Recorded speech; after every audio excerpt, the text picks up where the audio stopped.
भगवान श्री पद्म प्रभु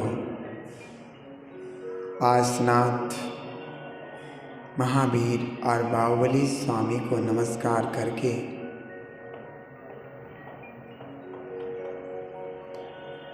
जैन रामायण को आगे बढ़ाते हैं।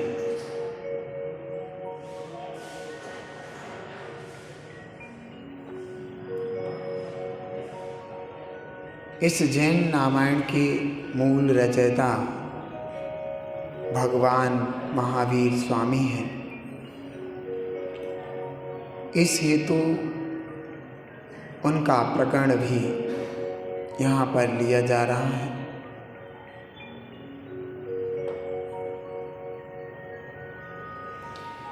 ऋजकूला नदी के तट पर भगवान महावीर को केवल ज्ञान हुआ। वे पवित्र तीर्थंकर भव्य जीव को आध्यात्मिक रस दे रहे हैं।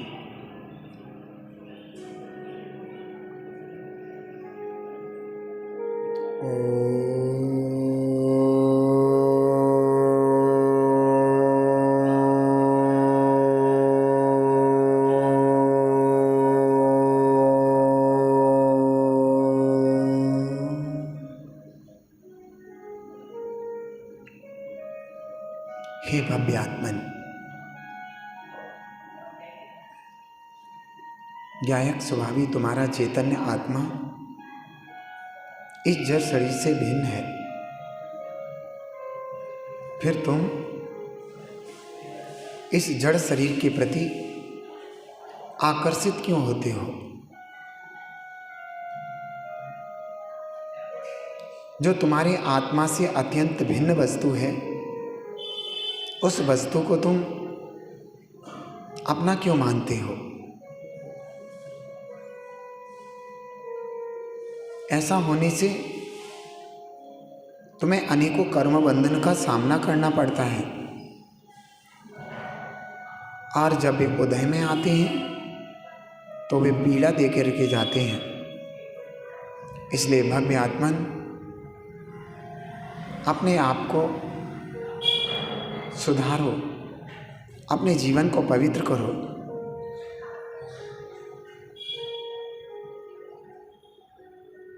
तुम तो सिद्धों की जाति के हो, तुम अमूर्तिक हो, तुम निर्दोष हो, लेकिन तुमने बिना मतलब के अपने जीवन में दोष इकट्ठे कर रखे हैं। तुम अपनी पवित्रता को कब प्राप्त करोगे? हे भव्य आत्मन, समय धीरे धीरे निकलता जा रहा है और तुम अपने हित के बारे में बिल्कुल नहीं सोचते।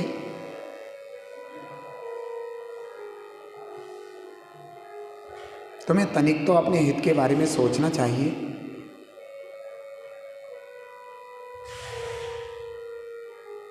तुम दिन रात अपने अहित में लगे हुए हो, और यह समय बीत जाएगा तो अपना हित कब करोगे?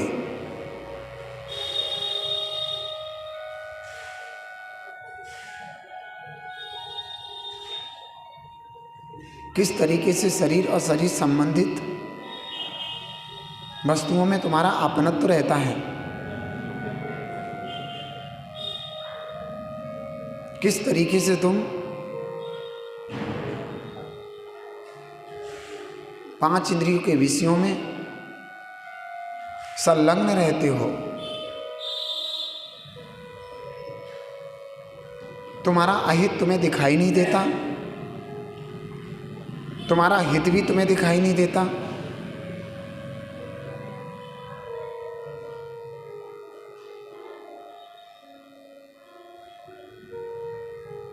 जगत की सारी वस्तुएं अपने अपने से हैं। एक वस्तु कभी भी दूसरे वस्तु रूप नहीं होती। फिर तुमने स्वयं को जड़ रूप क्यों मान रखा है?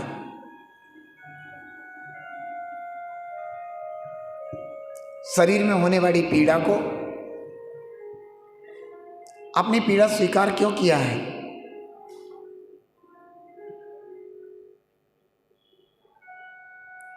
हर विषय को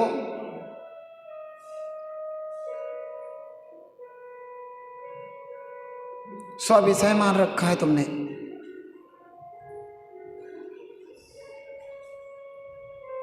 ये कब तक चलेगा?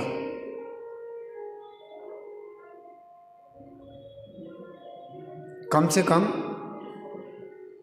कुछ तो होश में आओ।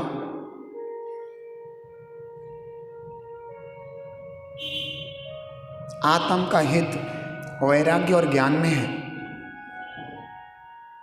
ना वैराग्य की बातें अच्छी लगती, ना वैराग्य की दशा, ना ज्ञान की बातें अच्छी लगती, ना ज्ञान की दशा। क्या तुम अपने पूरे जीवन को ऐसे ही व्यतीत कर दोगे?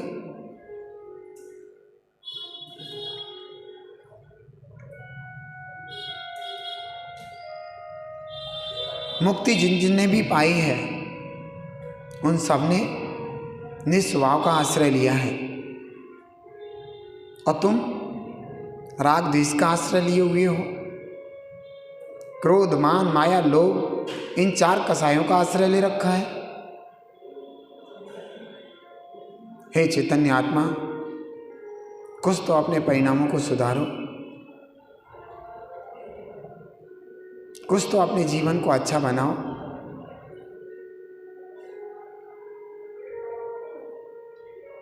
ओहो,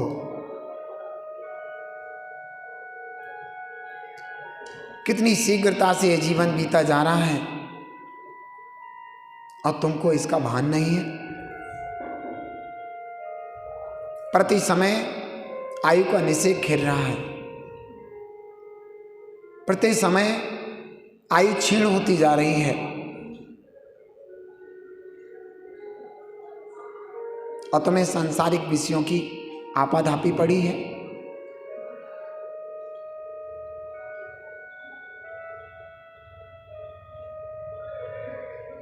जरा तो विचार करो, बड़े बड़े चक्रवर्ती राजा, बड़े बड़े धुरंधर भी नहीं रहे,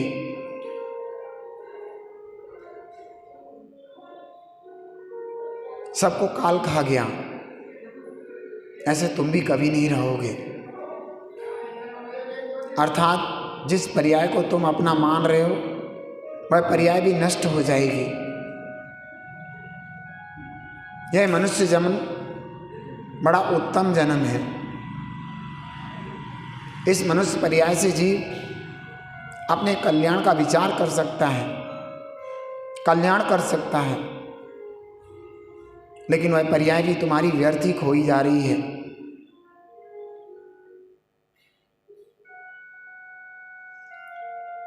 अब तो सुधरो चेतना, सारो बिगड़ो जाए, ना भावे निज रूप ये, क्यों तू समय गमाए। हे चैतन्य आत्मा, तुम अपने समय को व्यर्थ ही क्यों खो रहे हो?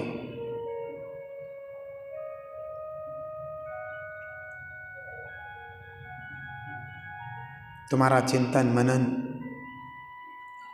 सब सुखाभास में जा रहा है।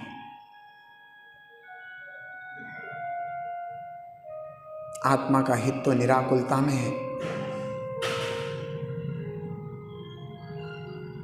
उस निराकुलता का ना भान है, ना उस निराकुलता को प्राप्त करने की भावना।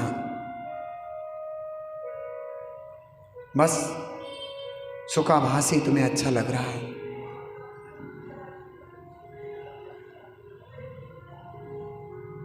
कैसी बुद्धि हुई है तुम्हारी?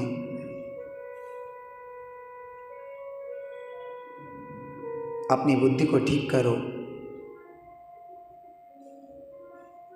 परम दिगंबर मुद्रा धारण करके निजात्मा के चिंतन की गहराई में डूबते हुए अपने निज परम पवित्र स्वभाव में अर्थात ज्ञाता दृष्टा स्वभाव में लीन हो जाओ।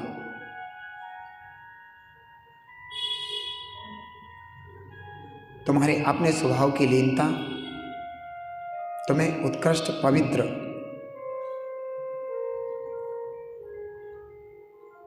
उस परम परमात्मा स्वभाव को प्राप्त करा देगी जिसको तुमने आज तक प्राप्त नहीं किया।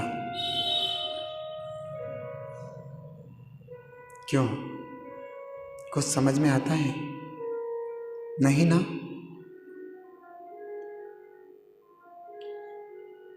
व्यर्थ की बातों में समय बिताने से कुछ होने वाला नहीं है। जितनी शीघ्रता हो सके उतनी शीघ्रता संसार पार होने की कीजिए। इस धरा पर यही धरा रह जाएगा। मुट्ठी बांध करके आया था और हाथ पसारे जाएगा।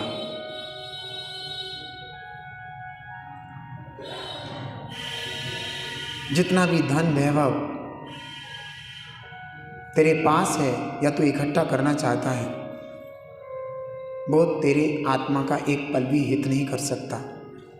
हाँ, अहित जरूर कर सकता है, क्योंकि जो धन आदि कमाया जाता है वह बिना हिंसा के नहीं बन सकता। और उसमें होने वाली हिंसा का कारण तू स्वयं है। अब देख ले तो कितनी शीघ्रता से अपने आत्म स्वरूप की ओर संलग्न हो सकता है। समय जाने के बाद दोबारा नहीं आता। टिक टिक कर घड़ियां कहे, टिक टिक सांसें तो मुझको तो मौका मिले तेरो मौका खो। जो घटी यंत्र चल रहा है ना, घड़ी, वह टिक टिक करके ही तो कह रही है कि जैसे मेरे में टिक टिक हो रही है वैसे तुम्हारे में भी हो रही है। लेकिन घड़ी को 12 बजने के बाद फिर 1 बजने का मौका मिलता है, लेकिन तुम्हारी आयु पूर्ण होने के बाद दोबारा से ये आयु मिले संभव नहीं है। इसलिए चैतन्य आत्मा, आज तुम्हें अपने लिए सोचकर ही जाना होगा कि इतना समय व्यर्थ बीत गया, आगे का समय भी व्यर्थ ही गंवाना है या नहीं।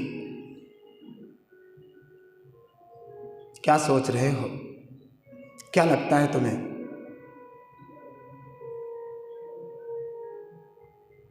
तुम्हें क्या लग रहा है कि तुम्हारे पास समय है? इतना समय है तुम्हारे पास कि तुम आगे और जी सको? नहीं ना? पता नहीं है ना? ये सच बात है, क्योंकि तुमने अपने आसपास के लोगों को भी देखा।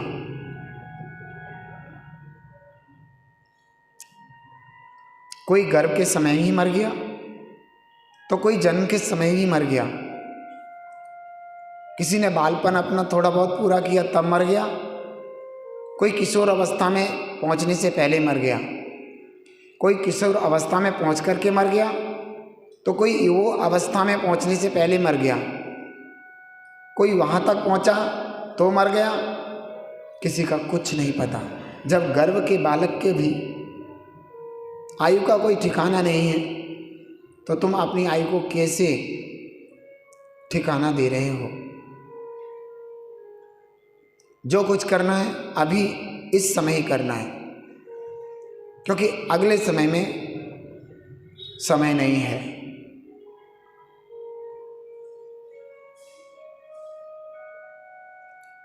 क्यों तू खुद को बो रहा, पाप का सायन बीच सिद्धों सम तेरा रूप है, बना हुआ क्यों नीच। क्या सोच रहा है, क्या विचार रहा है? तेरा स्वरूप तो द्रव्य दृष्टि से सिद्ध जैसा है, और तू इन मैल कुचैले मलयुक्त शरीर को स्वयं मान करके नीच बन रहा है। ऐसा क्यों? आज ही तुझे अपने लिए फैसला करना होगा।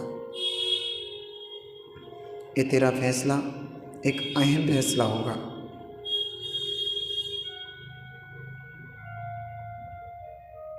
तो क्या समझ रहा है? ये धन दौलत सब तू कर रहा है? नहीं, पिछले समय में तूने जो पुण्य बांधा है उसका प्रतिफल है ये।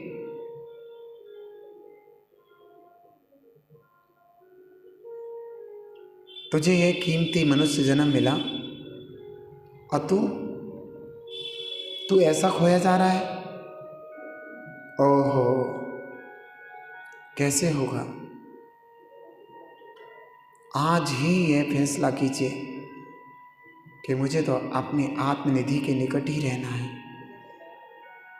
मुझे निरंतर धारा प्रवाह आत्मचिंतन करना है।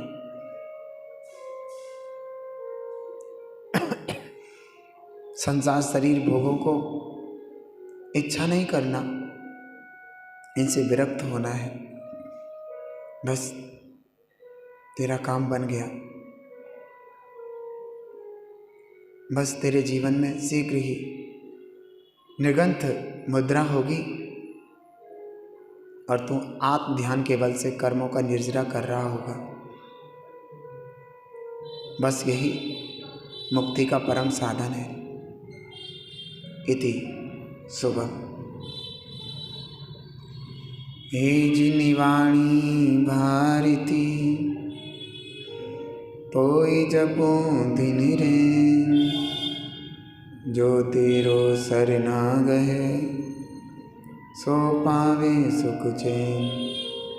या वाणी के ज्ञान थी सूझे लो कालो, सो वाणी मस्तक नमो सदा देती दो। बोलो दास वाणी जिनवाणी माता की।